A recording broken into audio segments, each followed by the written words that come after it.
ষোলকলাপূর্ণ snowfall হচ্ছে, কি দারুণ লাগছে গাইস।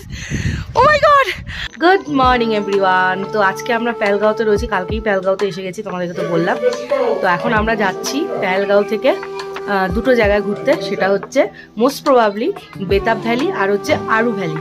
তো আমরা গাড়ি বুক করে নিয়ে করা হয়েছে, প্রায় ওই 2000-2500 এরকম মতন পড়বে। তো আমাদের 9 জন মতন হয়ে গেছে বাচ্চা কাচ্চা নিয়ে। তো আমরা এখন যাচ্ছি, চলো তোমাদেরকেও বেতাব ভ্যালি আরু ভ্যালি নিয়ে যাই। আর তোমাদেরকে খাওয়ানোটা দেখানো হচ্ছে না, সত্যি কথা বলতে, মানে খাওয়াটা এমন একটা ভাবে পরিস্থিতিতে হচ্ছে, হঠাৎ করে নিচে এই খাবার দিয়ে দিয়েছে তাই খেয়ে নিচ্ছি। কালকে যেমন খেয়েছি, রাত্রেবেলায় ডিনারে ছিল আমাদের আলু বিরিয়ানি আর সাথে চিকেন কষা। আর আজকে আর প্রত্যেক দিনই আমাদের ব্রেকফাস্ট হচ্ছে লুচি তরকারি। তা সেটার কি দেখাবো তোমাদেরকে। তো চলো আজকে তোমাদেরকে নিয়ে যাচ্ছি আমরা পেহেলগাঁওর কিছু দুটো জায়গাতে, চলো। আর চন্দনবাড়িটা এখন বন্ধ আছে, কারণ প্রচুর বরফ পড়েছে। তোমাদেরকে তো সিন তো দেখালাম কীরকম বরফ পড়েছে, আমার জানলা দিয়ে তো দেখতেই পাচ্ছ, চকচক চকচক করছে।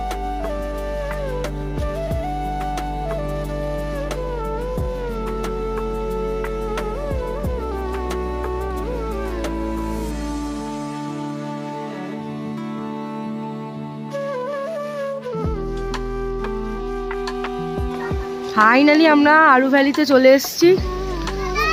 আর আরু ভ্যালিতে আস্তে আস্তে আমার একটু শরীরটা খারাপ হয়ে গেছে, কারণ পেছনে বসেছিলাম।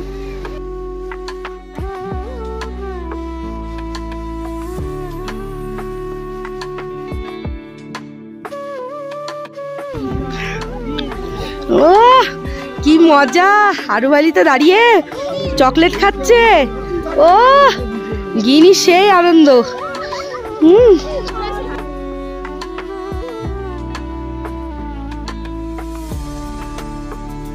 আমরা খুব আনন্দ করলাম। আমার শরীর একটু খারাপ করছিল ঠিকই, সত্যি আরু ভ্যালিটা দেখার মতন। মনে হচ্ছে না আবার গুলমার্গে চলে এসেছি। হাঁপিয়ে গেছি, আর বুঝতে পারিনি এই জুতো পরে চলে এসেছি, শু পরে আসিনি। তো আমার আর গিনির অবস্থা একদম খারাপ, ভেতরে পুরো বরফ টরফ ঢুকে গেছে, তাই না? না চলো আসো দেখি আমরা যেতে লাগি একটু। আচ্ছা হ্যাঁ, এখনো ছবি তুলছে, সাগর তুলে দিচ্ছে। চলে এসছি আমরা চন্দনবাড়িতে। আরু ভ্যালির পরে চন্দনবাড়ি, এরপরে আমাদের আছে বেতাব ভ্যালি। আমরা দূর থেকে বা ফোনে বা টিভিতে যতটা মনে করি যে পাহাড় খুব সুন্দর, পাহাড় তো অবভিয়াসলি সুন্দর, কিন্তু ততটাই কিন্তু ভয়ঙ্কর। এখানে পাহাড়গুলো দেখো, জাস্ট দেখে তোমাদের ভয় লাগবে। আর আমরা এমন টাইমে এসছি, শুধু এখানে শুধু একটা জিনিসই আছে, বরফ বরফ বরফ। তো চলো তোমাদের চন্দনবাড়িতে কি দেখার আছে দেখে আসি। এখন বরফ গলছে, বরফ গলে গলে পুরো একদম মানে জল জল হয়ে গেছে, একটু কাদা কাদা জল জল হয়ে গেছে। তো আরু ভ্যালিটা তো ভালোই লাগেছে মোটামুটি, হ্যাঁ, কিন্তু আজকে আমার শরীরটা একটু খারাপ লাগছে, জানি না কেন, খুব শরীরটা খারাপ লাগছে। তো চলো তোমাদেরকে এবারে চন্দনবাড়ি দেখাই।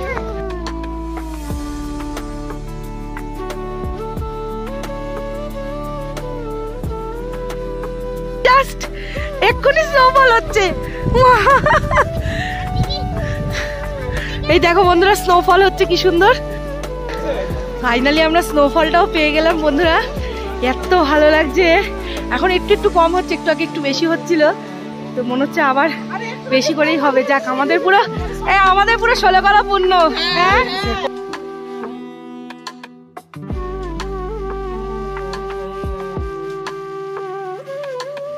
স্নোফল হচ্ছে আর আমরা এখানে মোমো খাচ্ছি 6টা।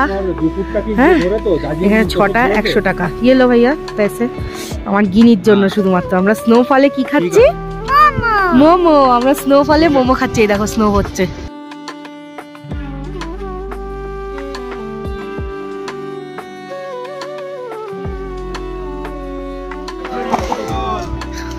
তো আমরা স্নোফল পেয়ে গেলাম। কি কেমন কেমন মজা লাগছে? সব আমরা বড়রা সব বাচ্চা হয়ে গেছি, বলো? পুরো বাচ্চা হয়ে গেছি। বাচ্চারা তো বাচ্চা আছে, এই বড়রাও বাচ্চা হয়ে গেছি আমরা। কি মজাটা না লাগছে সত্যি। দেবদাকে থ্যাঙ্কস, আমাদের এত সুন্দর একটা জায়গায় এনেছে। চলো আমরা এখন চলে যাচ্ছি, বেরিয়ে যাচ্ছি, কারণ হেভি স্নোফল হলে গাড়ি আটকে যেতে পারে। ওই দেখো কিরকম ঘুরে ঘুরে ঘুরে ঘুরে পড়ছে। ও কি দারুণ দারুণ, দেখো স্নোটা কিরকম পড়ছে, দেখো অনেক পড়ছে এবারে। পুরো বলছে যে এটা নাকি পুরো মানে আমরা যেখানে রয়েছি পেহেলগাঁওতে, সেই পেহেলগাঁও। ও ওয়াও,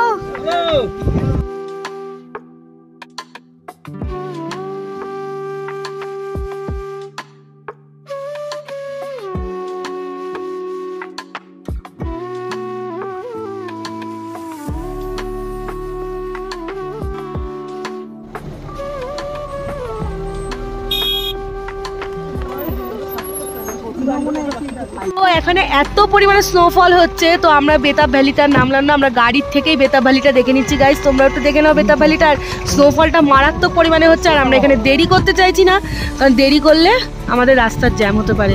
গিনির বাবা বেরিয়ে গেছে, ইচ্ছা করে এবার বুঝতে পারছি কেন কালো করে জ্যাকেট কিনেছে। হ্যাঁ, স্নোফলটা বোঝা যায়। আমাদের হোটেলের সামনে স্নোফল হচ্ছে মারাত্মক। ও মাই গড, আবার স্নোফল, আবার স্নোফল।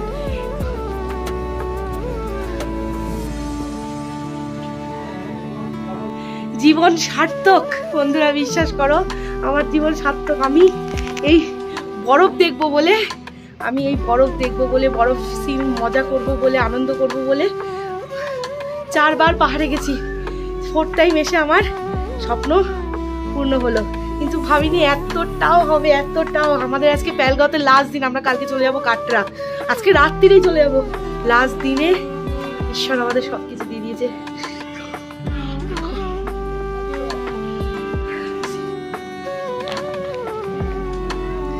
মাম্মা,